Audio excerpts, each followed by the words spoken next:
never read Zephaniah the same again. The Book of Zephaniah. When God roars, everything changes. Please don't forget to like and subscribe. It really does help us build the channel. Most people skip Zephaniah, but if you really understood it, you'd realize it might be one of the most urgent messages for our world right now. Imagine a kingdom with temple worship, priests, festivals, sacrifices. Everything looks religious. But beneath the surface, corruption, idol worship, injustice, a nation drifting far from God while they pretend to honor him. Welcome to the world of Zephaniah. Before revival, before repentance, before awakening, and into this moment, God raises a prophet with fire in his bones and urgency in his voice. His message is not polished, not gentle, and not comfortable. It is a wake-up call, a warning, a storm siren announcing the great day of the Lord is near and coming quickly. Zephaniah 1:14. Background context. Before the storm. To understand Zephaniah, we have to step into history. Zephaniah prophesies during the reign of King Hosea, Zeph 1:1. Hosea would become one of Israel's greatest reformers, but when Zephaniah began speaking, the revival had not started yet. Israel had been spiritually poisoned by previous kings. Manasseh introduced idol worship into the temple. Altars to Baal and Molech were built. Children were sacrificed. Astrology worship spread through Jerusalem. Pagan idols stood beside Yahweh's altar, and nobody thought it was a problem. Religion was mixed, compromised, comfortable. God was no longer king, just a symbol. And Zephaniah is raised to confront the nation before judgment arrives. Chapter 1. The Shock of Judgment. Zephaniah opens with a sentence that echoes like thunder. I will sweep away everything from the face of the earth, declares the Lord. Zephaniah 1:2. This sounds like Genesis reversed, a world being uncreated. God lists what will fall: people, animal, birds, fish, idols, and rebellious nations. God is not disciplining children, he is confronting a civilization abandoning its creator. Then Zephaniah goes deeper. I will stretch out my hand against Judah. Zephaniah 1:4. This isn't about distant pagan nations anymore. This is God confronting his covenant people. Why? Because worship has become polluted. Those who bow down and swear by the Lord, and who also swear by Moloch. Zephaniah 1:5. They worship Yahweh and pagan gods. Not replaced faith, divided faith. Not rejection, compromise. Then comes one of Scripture's most piercing accusations. I will punish those who are complacent, who say in their hearts, the Lord would not do good, nor will he do harm. Zephaniah 1:12.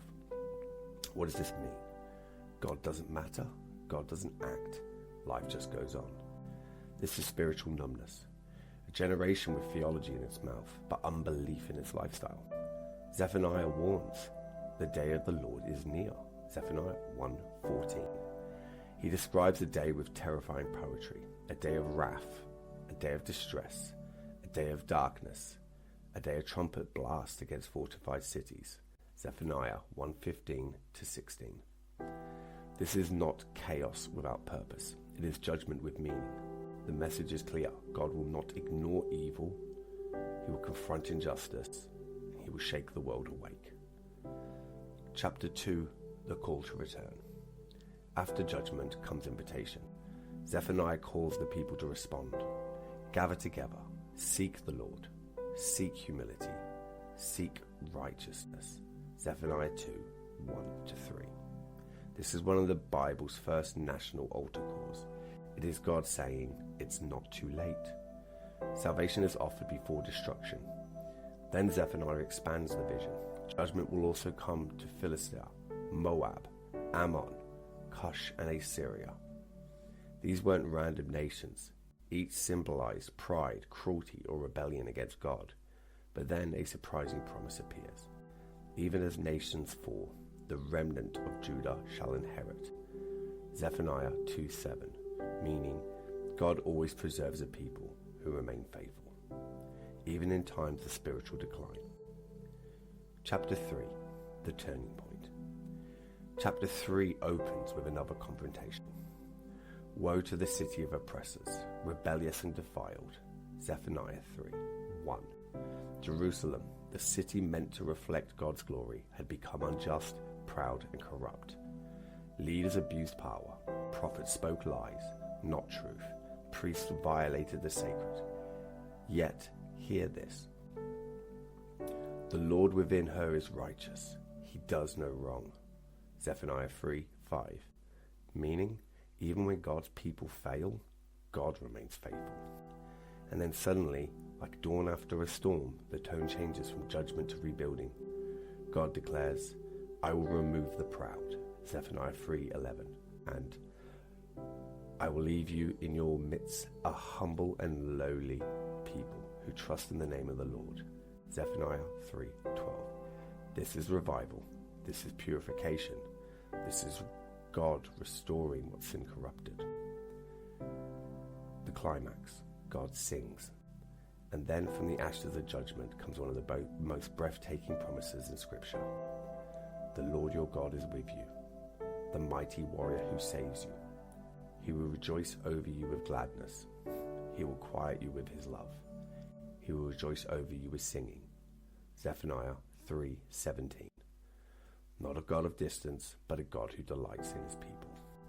Not wrath without reason, but judgment leading to renewal. Not destruction, but redemption. The message of Zephaniah today. Zephaniah teaches us three main truths. God takes sin seriously. Evil destroys what God loves, so he confronts it. God calls us back before judgment falls.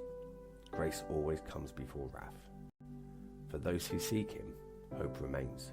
Judgment is not the end, restoration is. The book of Zephaniah begins with a warning and it ends with singing. It starts with fire and it ends with joy. It reminds us that God is judge, but also redeemer. And the question it leaves us with is simple.